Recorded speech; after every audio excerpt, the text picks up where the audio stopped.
Estamos en el ala izquierda, en la parte posterior de la feria.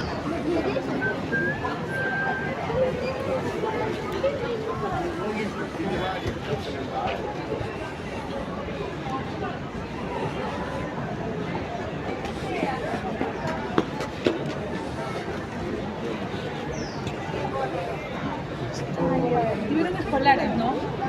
Hubo de todo. De cosas que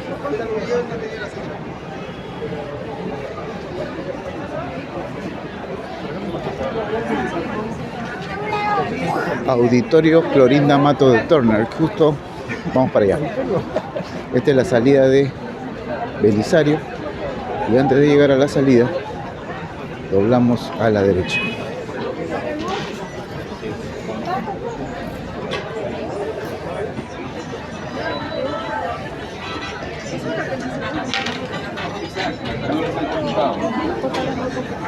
Vamos a verlo. Pueden pasar a ver sin compromiso. Esta tarde en la que queremos presentar una publicación muy especial que me tomo un segundo y la muestro. La van a tener todos al final de esta tarde, que se llama Historietas de la Mamá Cocha, que es la importancia del agua potable en cómics a todo color, que son los ganadores y finalistas del concurso Gota de Oro SUNAS 2024. Los ganadores y ganadoras han tenido el acompañamiento de SUNAS para mejorar sus obras que han sido hechas pues, con lápiz, con color, con crayones. Están en una versión digital. Ahí ven algunos originales en la pantalla que está a mi izquierda. Están los personajes y ahora están en una publicación que se pueden llevar a su casa, a su colegio y lucir y mostrar con mucho orgullo. En esta tarde estamos presentando las historietas de la Mamá Cocha, ¿no? Que es el resultado de los trabajos presentados por los niños de los distintos colegios a nivel nacional en el concurso Gota de Oro del año 2024. ¿Y por qué la SUNAS, un supervisor, una entidad pública, se propuso desarrollar un libro con historietas sobre la Mamá Cocha? Creo que hay varios elementos que justifican esto. Primero, el agua es un elemento central, ¿no? Es un elemento central de la vida y tenemos que entender que es parte de nuestra vida diaria y cómo nosotros somos, qué tan conscientes somos de su importancia. Y eso solo es posible si es que desde el colegio incorporamos el papel central del agua. Y en segundo lugar, porque son los niños los que justamente son los grandes agentes de cambio. Y solo con sus ideas, la manera como conceptualizan la importancia del agua y cómo lo pueden expresar, cómo podemos ayudar en ese proceso, justamente pensamos en desarrollar este pequeño texto que es la primera edición de las historietas de Mamá Cocha, que queremos que justamente tengamos más espacio para poder mostrar esa habilidad de nuestros niños en materia de cómo conceptualizan y entienden el agua y su importancia. Queremos felicitar desde UNICEF a SUNAS por esta 11ª edición del concurso escolar nacional Gota de Oro y la inclusión de esta categoría, historieta. ¿Qué es el derecho a la participación? El derecho a la participación es el derecho de niños, niñas y adolescentes de expresarse, de opinar y sobre todo de opinar sobre aquellos temas que impactan de una u otra manera sus vidas. Y no solamente de opinar, sino de que sus opiniones, sus recomendaciones sean escuchadas e incorporadas a la política pública, incorporadas a las decisiones que nosotros los adultos desde los distintos espacios donde nos desenvolvemos las incorporemos. Entonces hago esta reflexión porque creo que esta publicación, Historia de la Mamá Cocha, impulsada por SUNAS, lo que está haciendo es convertirse en una plataforma justamente para el ejercicio de este derecho. El derecho de los niños a expresarse sobre un problema que nos afecta definitivamente a todos y todas, pero que especialmente está afectándolos a ellos y a ellas en su presente y en su futuro. Todos sabemos que la tenencia o no tenencia, el acceso o no acceso a agua, determina la salud el crecimiento, el desarrollo, la educación de chicos y chicas. Historia de la mamacocha nos lo demuestra. El agua es fundamental para asegurar la salud, el bienestar, la dignidad a la que todas las personas tenemos derecho. Tener agua es un derecho. Sin acceso a agua y servicios de saneamiento, los niños y niñas están más expuestos a las enfermedades diarreicas agudas. Están más expuestos consecuentemente a la desnutrición crónica, a la anemia. Y aquí todos sabemos que cuando niños y niñas han tenido anemia en los primeros años de vida, pueden tener dificultades para su proceso de aprendizaje. Los niños y las niñas que desafortunadamente caen en desnutrición crónica tienen menos posibilidades de poder desarrollar al máximo todo su potencial. Y muchas veces el agua, la tenencia de agua, influye en que haya o no haya desnutrición crónica o anemia. Creo que el cómic lo que trae a la mesa es, por un lado, trae conocimiento, y eso es algo que se puede ver en esta publicación, porque además los autores de cómic y los dibujantes de cómic tienen que trabajar mucho en torno a naturaleza humana, en torno a búsqueda de historia y diversos referentes para poder desarrollar las historias que muchas veces nosotros leemos, ¿no? Estoy hablando de obras de ficción, pero también hay obras de no ficción dentro del mundo del cómic. Y si ahora, después de esta presentación tan bonita, nos damos un tiempo para dar una vuelta por la feria, vamos a encontrar varios cómics, y algunos de ellos son de no ficción, son cómics que hablan sobre casos reales, que documentan cosas que han pasado, son algunos de ellos incluso periodísticos, ¿no? Entonces, también invito a que podamos darnos una vuelta y ver eso. Entonces, hay un tema de conocimiento en torno al cómic. Hay un tema de cultura en torno al cómic. En este caso está muy relacionado a la cultura del agua. La cultura del agua no es solamente acceso, no solamente buen uso, sino también es comunidad, ¿no? Y es tradición, y es conocimiento, y es vida. Y los cómics también son eso, son conocimiento, son tradición, son vida, y hablan de un presente.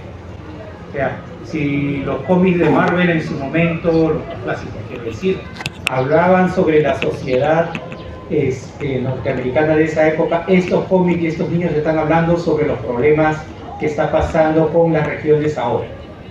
Pero también es bueno mirarlos por ese lado.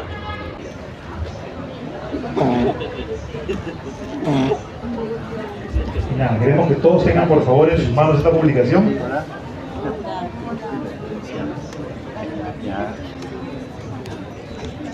Gracias. Sí, estamos siendo bombardeados de fotografía, no se preocupe, va a haber un instante más. Solo queremos cerrar con una reflexión final de la mesa en esta tarde y luego pasamos a una nueva sesión de fotografía, así como la entrega de los Oscars, así que no se preocupen. ¿Ya? Vamos a jalar.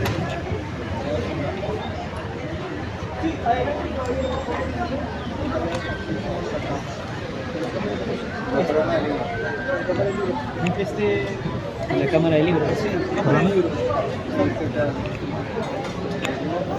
Vamos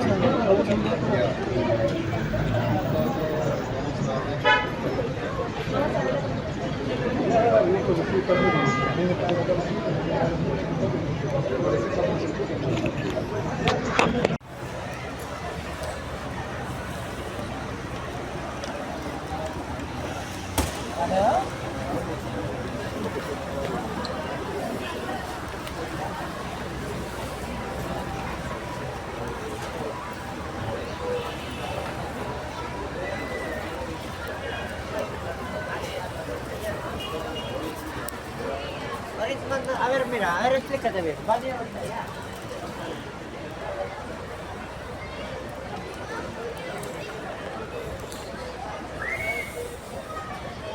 Seguimos por la feria, ahora vamos a ir al auditorio Martín Adán. Juguetes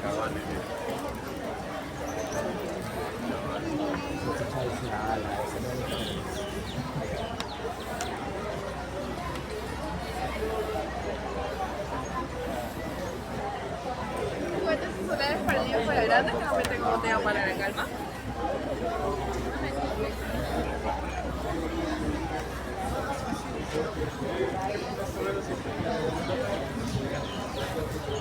Igual seguimos estudiando, pero ya no teníamos tanta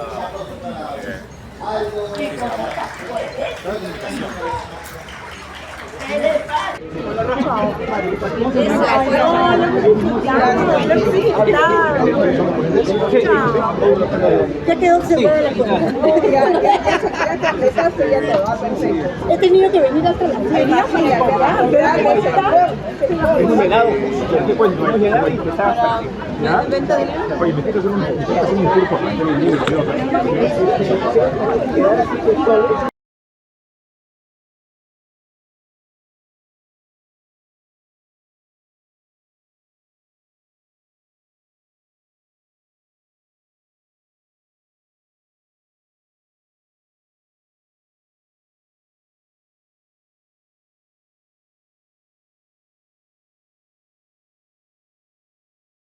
Me parece súper valiosa su aparición, ¿no? Ya que si bien es cierto existen poemas, cuentos y otros tipos de historias sobre Miguel Grau dentro de la tradición peruana, no así, digamos, en este formato me parece que no hay, ¿no? Entonces me parece que suma un poco al acervo de las obras literarias sobre nuestro héroe, ¿no? Este es un libro que de alguna manera yo lo vi gestar cuando compartimos espacio con Guayo en el año 2014, por ahí 2013, ¿no? En una agencia de publicidad.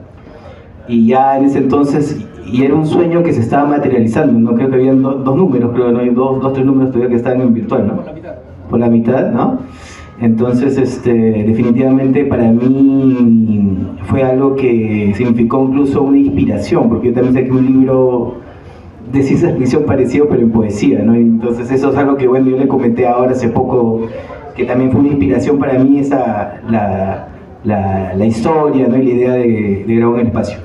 Esta publicación presenta de manera realista a personajes como Bolognesi o Grau y guarda ciertas similitudes con la novela gráfica. Sin embargo, no existen precedentes de una representación de Grau desde una perspectiva de ciencia ficción, como ocurre en esta propuesta.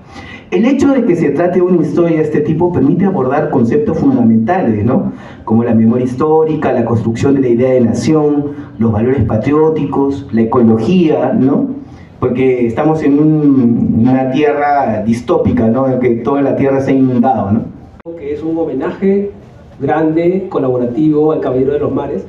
Es un esfuerzo que lo permite, ¿no? Y lo permite gracias obviamente a la ciencia ficción.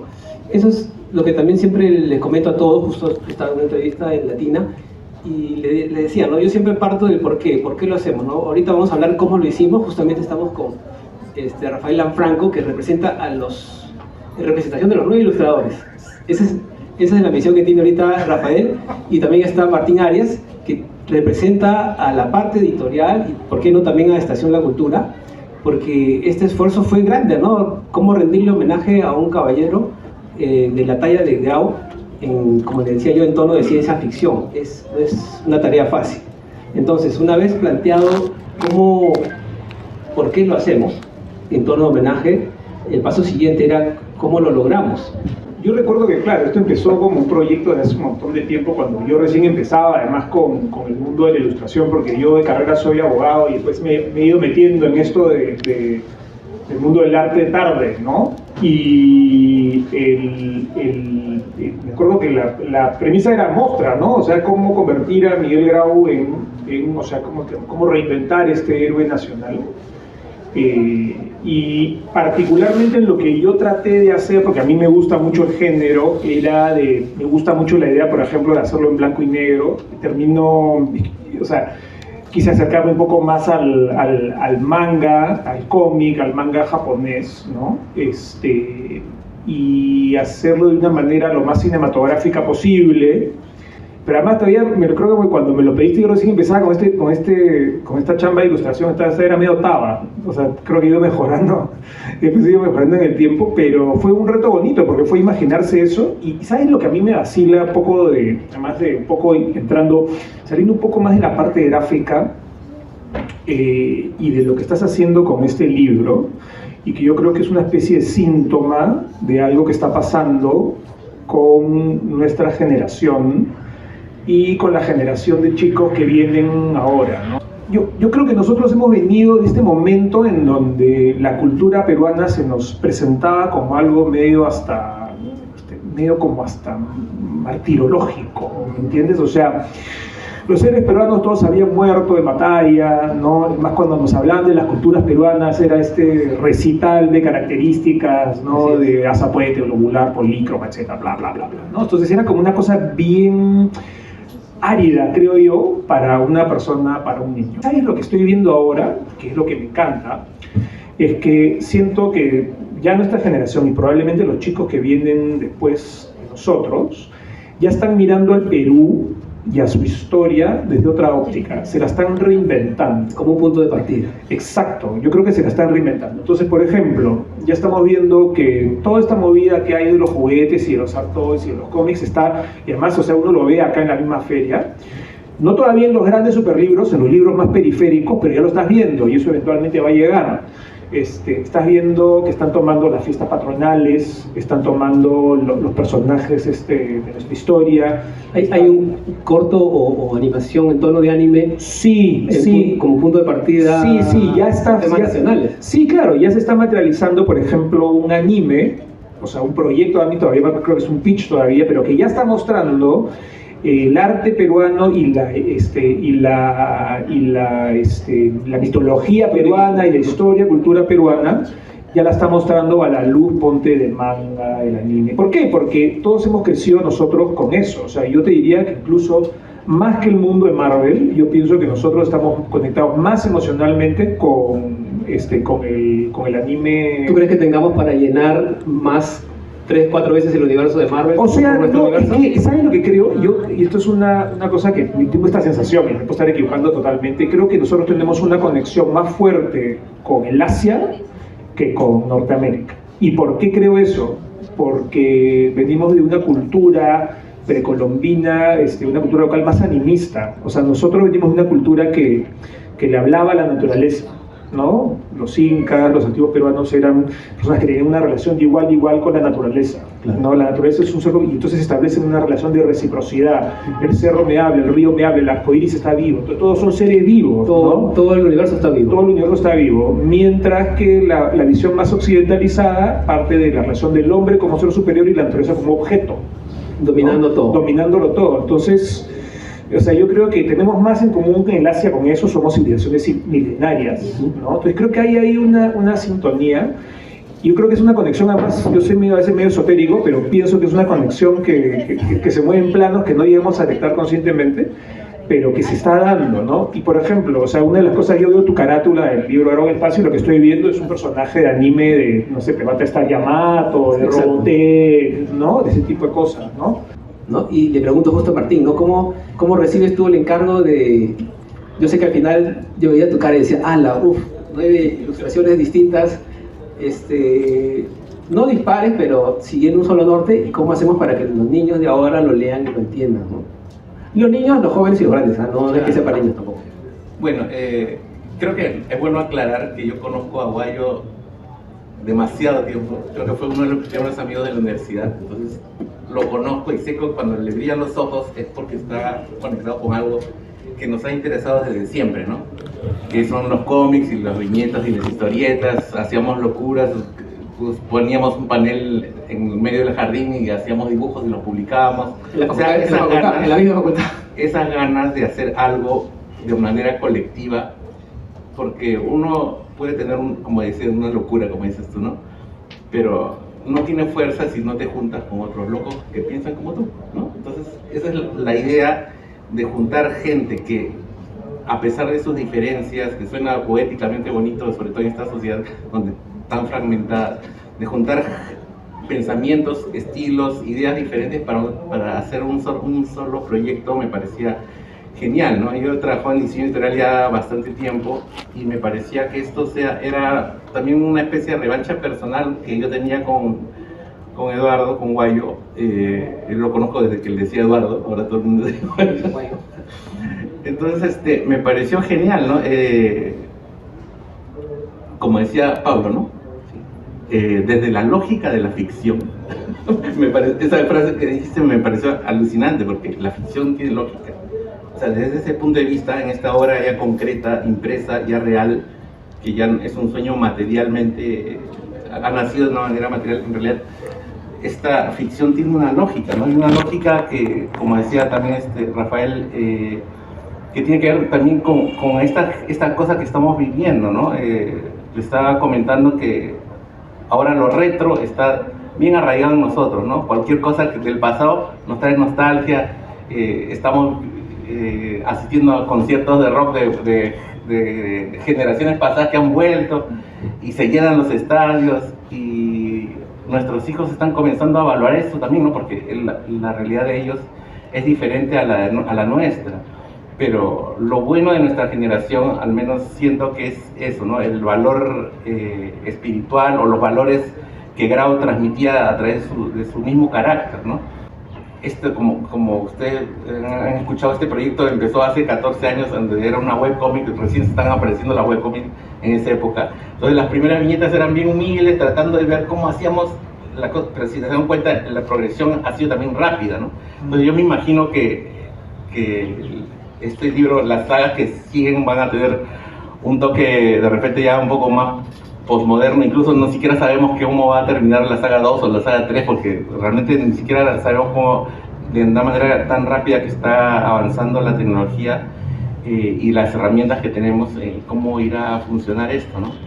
Pero lo que sí prevalece y que siempre va a permanecer es estos valores, ¿no? Los valores de Grau, que es la amistad, la honestidad, el don de gente que él tenía, ¿no? Claro, el valor, o sea, el patriotismo, la familia, ¿no? El hecho de no odiar a su enemigo. Incluso él, una de las anécdotas que él tenía es que uno de los enemigos chilenos, en la vida real no me refiero, ¿no? Uno de sus enemigos chilenos era su amigo, era incluso su compadre. Sí, estaban relacionados de alguna manera. Él decía, literalmente, yo estoy disparándole a un hermano. O sea, es una guerra, lamentablemente es una guerra fratricida, ¿no? O sea, a pesar de que él era un comandante militar, sabía que la guerra no era natural, ¿no? Para él. Entonces, pero tenía que enfrentarlo porque tenía pues un deber, ¿no? Entonces, son cosas que son difíciles de explicarle ahora a los jóvenes. Nosotros hemos incluso tratado de entenderlo, ¿no? Porque con tanta violencia y tantas cosas que vivimos ahora actualmente en el día a día, es difícil ahora rescatar esos valores que suenan tan lejanos, ¿no? Pero yo creo que es lo más poderoso de rescatar de ese tipo de obras, es eso, ¿no?